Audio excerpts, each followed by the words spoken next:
Hello, everybody. Today we're going to just curl up. It's cold and we are just going to get cozy and read a fairy tale. And this fairy tale that we're going to read is from Germany. And we are going to feature a fairy tale from a different country every time we do the stories that we have in this book. And we're going to start today as our first day. So welcome everyone. I'm Miss Cookie from DeSoto Parish Library Stonewall Branch. And I love to read stories. And so here we go. This one is called Frog Prince. And like I said, the story is from Germany. Here we go. One evening, a princess went into the woods and sat down by a well. She was playing her favorite toy a golden ball that her father had given her. She flung it into the air again and again, catching it each time. But one time, she didn't catch it, and the ball fell into the well where she was sitting next to. And it was so deep, she couldn't see to the bottom when she looked to see about getting her ball.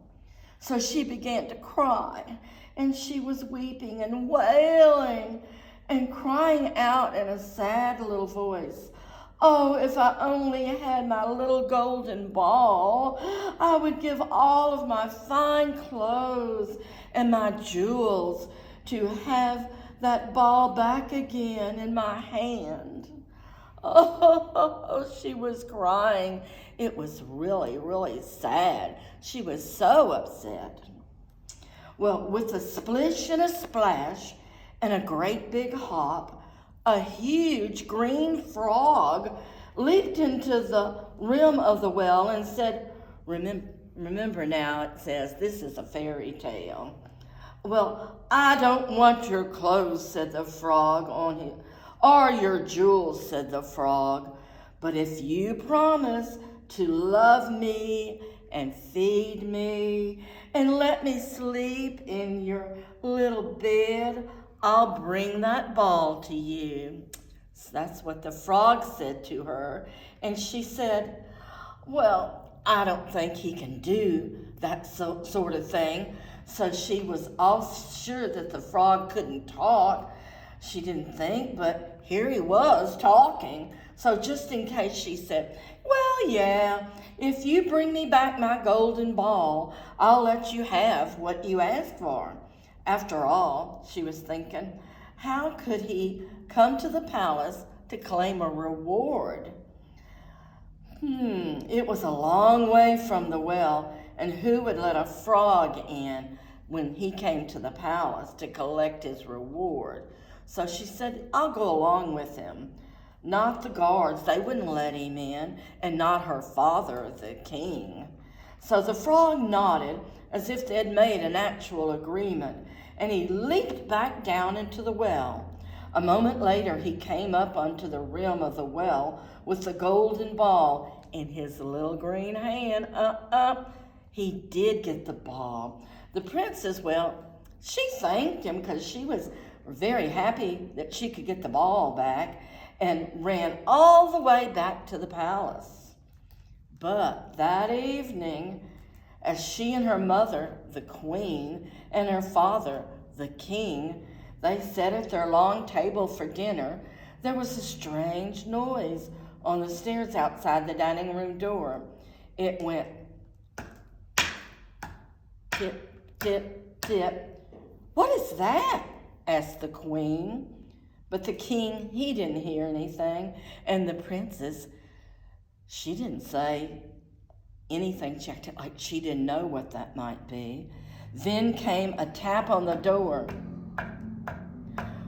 "Who is that?" asked the king. But the queen, she didn't hear anything. And the princess, she said nothing because a strange voice called out, "Open the door, princess dear, to the one who waits out here. Remember the words you and I said out by the well in the greenwood shade. Both the king and the queen heard that, and the king said to the princess, if this is true, then you've got to go open the door. Well, she couldn't very well lie to her father, so the princess went to the door and opened it, and there was that frog. Who is it? Asked the king, and she had to tell him the story. If you've made a promise, the king said, you must keep it. A promise is a promise. The frog came in, and he hopped to the foot of the table. Lift me up and feed me as you promised, princess.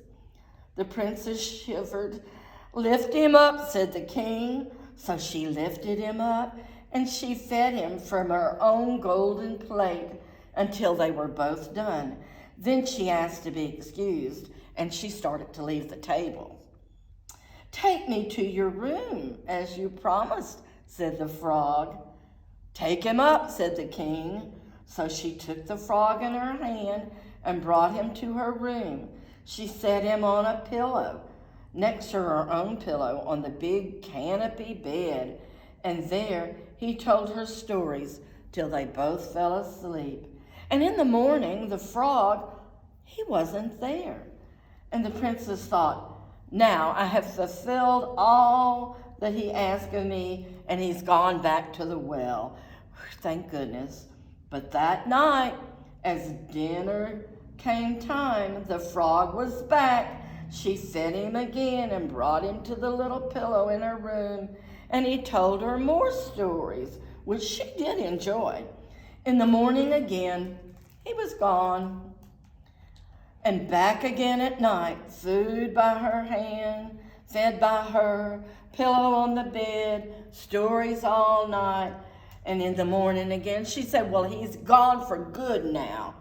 But when she sat up, there at the foot of her bed was the handsomest prince.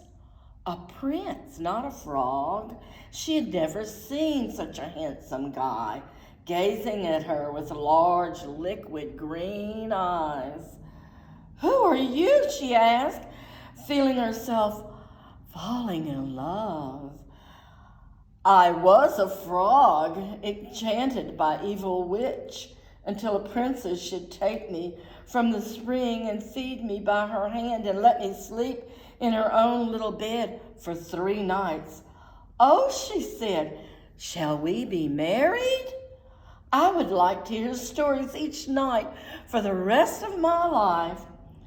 And you know what? It was quickly done. There was a royal wedding, a carriage made of glass, a trip to the prince's palace on the other side of the greenwood shade, and everyone, except that evil witch, lived happily ever after. And the moral of this story is, as we said, a promise kept in the greenwood shade is the kindest and best kind of promise ever made. A promise is a promise and must be kept. The end. Okay, boys and girls, gonna see you next time, and we'll read another fairy tale, which is a pretend and made up thing, we know, and we'll read another one from a different country. All right?